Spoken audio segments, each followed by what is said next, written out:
Ahojte milí posluchači, ahojte milí diváci. Opäť sme tu, prebehol ďalší týždeň a my vieme, že nenávidíte slnko a chcete sa doma pozerať na niečo, takže poďme vám s Milošom. Ahojte všetci, zdravím všetkých poslucháčov a taktiež aj divákov. A s Maťom. Ahojte diváci, posluchači.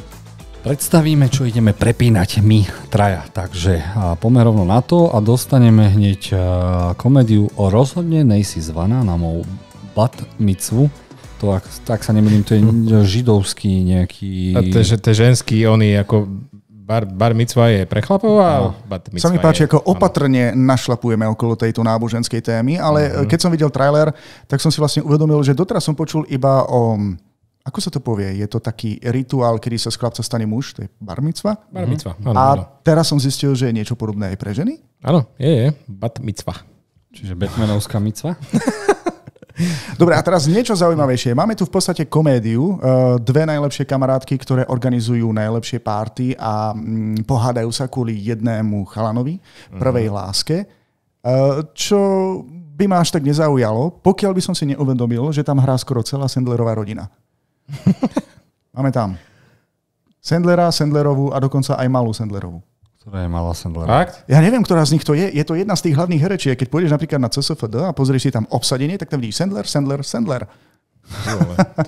Takže ak chcete vidieť Sandlerovcov v akcii, pretože neviem, v ktorom inom projekte, filme alebo seriáli ich môžete vidieť naraz, na jednom mieste, ale vyzerá to celkom vtipne. A myslím si, že aj Sandlerovi celkom pristane byť zase na obrazovke. Mal tam zo pár hlášok, bol celkom vtipný. Takže pokiaľ nemá taký ten záchodový humor vo svojich starých klasických filmoch, tak si myslím, že ho čaká celkom zaujímavý comeback. A to môže byť také typické tínedžerské problémy. To áno, ale je to aj pre rodičov, aj pre dospelých si to môžu pozrieť. Aspoň na mňa to tak zapôsobilo. Ja len kýmem hlavu, ale nemám šajnu. Trailer si nepozrel. Nie. Sami zdá, že hej, ale potom som si uvedomil, že tam je Sandler a vypol som to. Dobre, máme tu na dokument Escape of Carlos Ghosn a je to na Apple. Je to dokument a štvordielny, ktorý nám porozpráva o nejakom výkonnom riaditeľovi na úteku, ale Miloš? Je to skutočný príbeh. Máme tu naozaj Carlosa Ghosna, pokiaľ to správne vyslovím. Neviem presne, v akom podniku bol CEO, alebo ako sa to vyslovuje, ale skutočne ide tam, je to zaujímavý dokument. Prvé, že to natáča Apple TV, že to nie je na Netflixe, zaujímavé. A taktiež, že... On by mal byť ešte stále zrejme na úteku, pretože myslím, že bol dokonca zabasnutý, podarilo sa nejako zdrhnúť a myslím, že ten dokument ešte aj natočili priamo s ním, aby urobili nejaký ten rozhovor. Je pre mňa záhodou, že či museli pristúpiť, že neprezradia, kde je, alebo nebudú spolupracovať s políciou, alebo ho už polícia nejakým spôsobom nevyšetruje. Neviem, vyzerá to byť na celkom zaujímavý dokument a trošku iný, ako sme boli doteraz zvyknutí. Na Netflixe sme mali kopec dokumentov o slávnych ľuďoch, ktorí zdrhli alebo išli do väzenia a tak sa robili rozhovory s rôznymi ľuďmi, ktorí vlastne popisovali ich životy. Tu máme aj človeka, ktorého sa to priamo týka, že nemal problémy zrejme aj na kameru. A porozpráva to aj zo svojho pohľadu. Priamo je v tom, je súčasťou toho. No. Ak sa teda nemýlim. Takže môj preklad by bol Story of Azmrt. Dobre, môžeme ísť ďalej, Jozef sa sám porozprával. A dostaneme animák na TV+. Apple TV, ktorý si volá Divná planéta. A videli ste trailer? Hej, videli, no. A ja neviem, čo k tomu ako... Nás s Maťom asi bude lákať iba to, že je to od tvorcov Ricka Mortyho. I keď nebude to taký sci-fi humor, ako sme boli zvyknutí pri tomto. Toto by malo byť aj keď sa to odohráva na inom svete, na inej planéte a s mimozemšťanmi, tak prakticky by sa mali potýkať s rovnakými životnými problémami, ako máme aj my, len samozrejme v tých rozmeroch u nich na ich planéte. Má to byť niečo bizarné, má to byť aj niečo cute. A ešte som to nevidel, takže neviem si na to urobiť zatiaľ svoj názor. Ale pokiaľ hľadáte takú jednoduchšiu oddychovku a myslím si, že autori, tvorcovia Ricka Mortyho majú dobrú značku, tak to zrejme nebude nejaký prepadák. Hej, asi tiež ma to zajalo tým, že ten Justin Roiland, to je jeden z tých tvorcov, ten išiel na Hulu, ten robil tých Solar Opposites a toto je myslím, že ten druhý, Dan Harmon, a vidíš, ten sa upísal zase do Apple a robí si svoj projekt, takže jasné, prečo nie? Aspoň zo zvedavosti by som to určite pozrel, že čo sa im podarilo vytvoriť. Teraz mi napadá taká zaujímavá otázka, čo ďalšie pokračovanie Ricka a Mortyho. Hovorí sa o ďalších sériách, keď už sa nám nejako rozchádzajú kade tade? To neviem, človeče, ale tak hádam, hej, myslím, že neskončili ešte. Tak hádam nie. OK, porozprávali ste sa? Môžeme ísť ďalej. Čo tam máš ďalej? Dostaneme komediálny hit Vacation Friends alebo kamaráti na dovolenky. Na dovolenky, a kde ľudia budú robiť skopičiny. Ja som jednotku nevidel a predpokladám, že ani vy. Díky Bohu. Ja som o tom počul prvýkrát. Zrejme to bude taká jednoduchšia oddychovka. V podstate tu máme dva páry. Racionálny, normálne žijúci černošský pár. Žiadny rasizmus, iba to tak hodnotím. A potom veľmi uletený belovský pár, v ktorom je dokonca jeden z partnerov John Cena. Peacemaker. Peacemaker. Alebo morská vila z oného. Áno. Morská vila z čoho? Áno, z malej morskej vily. Z Barbie. No, každopádne tu máme zrejme dva páry, ktoré sa v druhom pokračovaní zrejme opäť stretnú na nejakej dovolenke a prežívajú tam veľmi bizarné dobrodružstvá. Chcel by som si pozrieť jednotku. Asi je to tak, že chceš ísť niekam na dovolenku, chceš si to vychutnať a potom zrazu tam stretneš niekoho, koho sa nemôžeš zbaviť ako druhý pár, ktorý s tebou chce tráviť čas úplne všade, aj keď ti úplne nesadnú. Takže na to, že sa ešte leto nekončí, ešte stále máme letné dovolenky, alebo pre tých, ktorí si nemohli dovoliť letnú dovolenku, to môže byť zaujímavá oddychovka. Vy dvaja nič? Stačili tvoje slova, myslím, že môžeme pozerám sa na tie kyslé žižalky, čo má syna namiesto žil. Môj Bože. Nedá sa to odvidieť, čak? Ja sa na to nemôžem pozerať, pretože ja mám fóbiu z ihiel a keď vidím jeho žily a ako by sa do nich bodalo a brala tá krv. Práve, že jednoducho. No dobre, tak prepni to, prosím ťa, prepni to. Dovolenka sa mení na nejaký horor teraz. Dobre, čo tu máme ďalej? Dostaneme hororový thriller, ktorý sa po česku imenuje Knižný klub zabijaku. Mali sme to dosť ťažké, pretože vlastne nie je doteraz trailer, je iba nejaký teaser, jeden alebo dva. Tam predstavujú postavy ako keby nie, že hercov a v tých maskách, ale to je všetko, čo dostaneme, takže veľa o tom nevieme. Z popisu vieme iba to, že sú to fanúšikovia hororov. Neviem, že či knižných, filmový horor by bol asi zaujímavejší.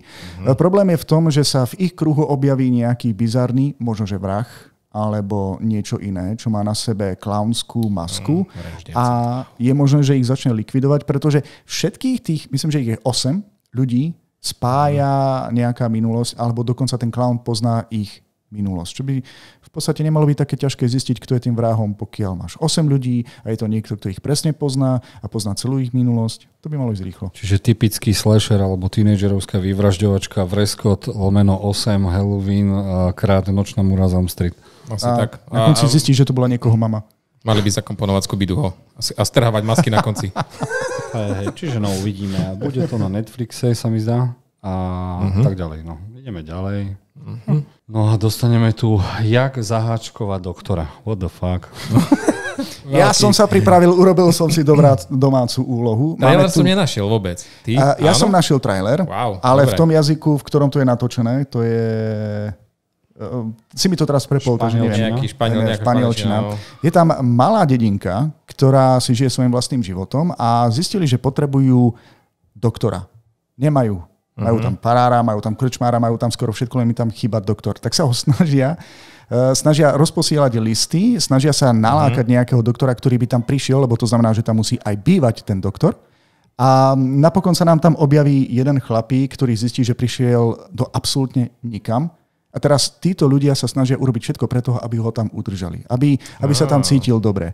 Aby jednoducho neodišiel a aby tam zostal pri najlepšom asi až po niekoľko ďalších generácií. A je to taká príjemná oddychovka, pravdepodobne pri ktorej sa človek aj zasmeje vlastne, ako sa celé mestečko alebo tá osada snaží vlastne zahaknúť toho doktora, aby im tam zostal. Cute. Okay. Takže, ďakujem, Miloš. Ja čo si z toho beriem, že Češi sú originálni prekladatelia. Dobre, a Netflix do nás narve ďalšiu ženu a matku, ktorá niečo vie.